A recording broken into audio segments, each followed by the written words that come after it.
Good morning, good afternoon, good evening, folks, wherever you may be in and around the world from wherever. Welcome to the Mavakaga channel where I provide picks each and every day for not only football, but every other sport known to man, woman, and child. Before I get started giving you my three picks, there's three games tonight. We got Florida Atlantic minus 9.5 versus Florida International, over under 41. Iowa minus 3.5 versus Minnesota, over under 58, and East Carolina versus Cincinnati, who is minus 27.5, over under 55. I just want to say, if you guys do like this kind of content that I do provide daily, all I ask is a thumbs up and for you to make sure you subscribe so you won't miss a pick or a play each and every day. Do make sure you hit that bell icon as well. You'll be notified every time there is a new video, which is, like I said, constantly nowadays. If anybody else also is interested, I want to try to set up some kind of like talk show, college football talk, sports talk, anything else, and I am looking for a co-host. So if you are interested, do leave me a message in the comment section below of this video, and I would gladly like to have a co-host to do some kind of sports talk with me live on YouTube. Don't need to show your face, only need audio, just like I'm doing here. So I would appreciate it if anybody can get back to me who might be interested. I think that would be pretty cool. So, like I said, without further ado, let's go to the picks. And whoever you do decide to go with, good luck to you, and make the winnings be yours. We're going to cross our fingers that this one gets played after recent COVID issues have knocked out FIU games the past 2 weeks. If action commences, which it's supposed to, keep in mind that recent Shula Bowls became the personal plaything of head coach Lane Kiffin from FAU, who won and covered 3 straight in smashing fashion, combined score 138-45, before scooting to Ole Miss in the offseason. Yet successor Willie Taggart seems to have things well in hand with the Owls off to a 3-1 start after 3 of its early games were canceled. Though FAU doing things a bit differently with no hint of the progressive Kiffin offensive schemes, and Taggart instead leaning on a shrewd hire vet DC Jim Leavitt and a rock-ribbed Owl D that hasn't allowed a touchdown in 2 straight games, is moving up the national defensive charts, now 4th in scoring D at 11.5 points per game. That might prove a bit much for the Butch Davis attack that was submerged at 107th nationally in total offense into November, and still trying to figure out his quarterback situation. Frosh Stone Norton, the latest to take snaps for the Golden Panthers. This one, I can see them keeping it within 9. No. I'm going to go with a score of around 23-10, Florida Atlantic. The line is right now minus 9.5, so a quarter unit we'll go with this time. Florida Atlantic minus 9.5 to win outright over Florida International. Florida Atlantic is a play on this one, minus 9.5. Good luck to you, and may the winnings be yours. Last time here, back in 2018, Iowa entered off a bye. The Hawkeyes had a 259-164 yard edge at half, and finished with an FBS season high 5 sacks. Iowa led 31-24 midway through the third quarter, and won 48-31 as 7-point dogs. Last year, Minnesota came in 9-0 and off a huge home win versus Penn State, and Iowa beat the last 2 9-0 or better teams it faced in Kinnick. Iowa led 20-3 and 20-6 at half. Minnesota down 20-13 was SOD on 4th down at the UM2, but Iowa defensive back hit their wide receiver for a penalty. Fleck ran onto the field and drew a penalty, so they offset, and UM was SOD. Iowa got a field goal at 7:13 and Minnesota a touchdown at 3:27, but missed a point after, 23-19, with UM having a 431-290 yard edge in the 23-19 road loss. That's +3 dog.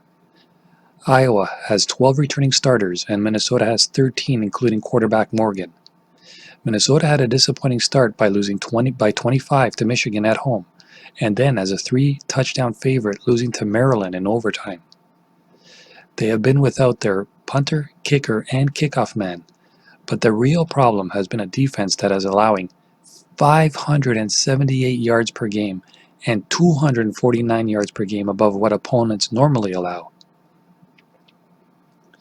Last week, Illinois was down to number 4 quarterback Taylor, who was injured third quarter but kept playing and had 12 players out, mostly on the defense.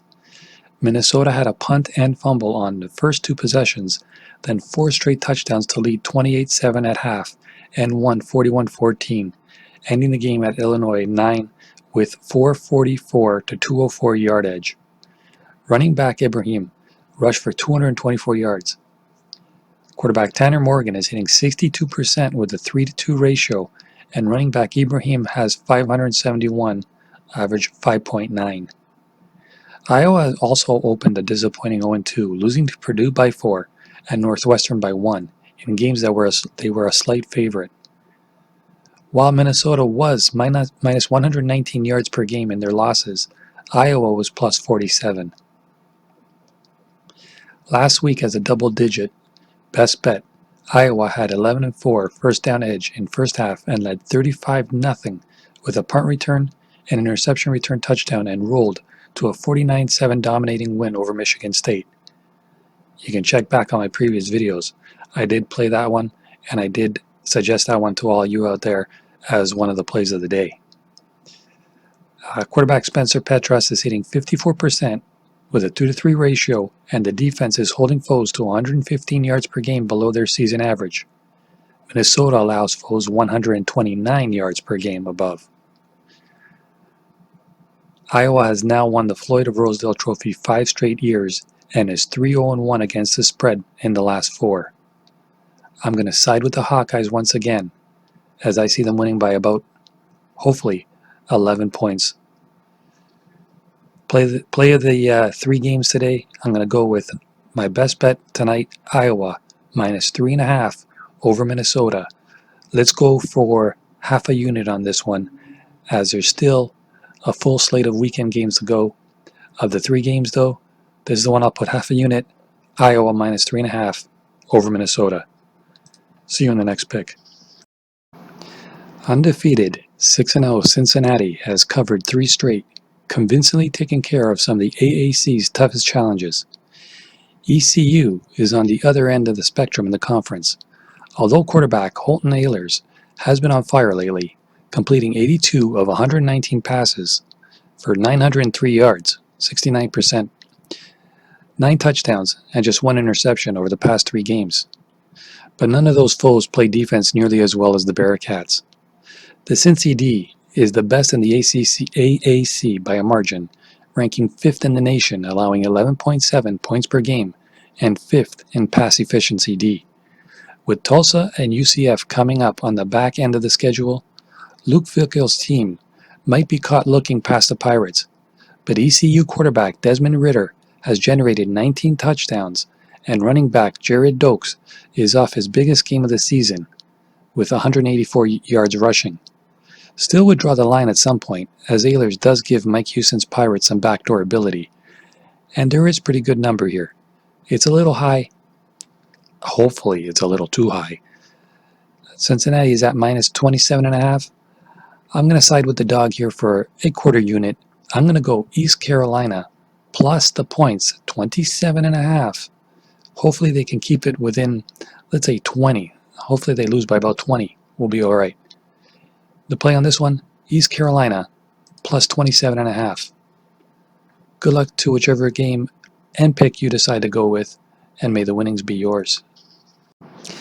All right, guys, so there you have it. Just to recap, again, short night, only 3 games, but we got quite a few tomorrow. Unfortunately, a lot of them did get canceled.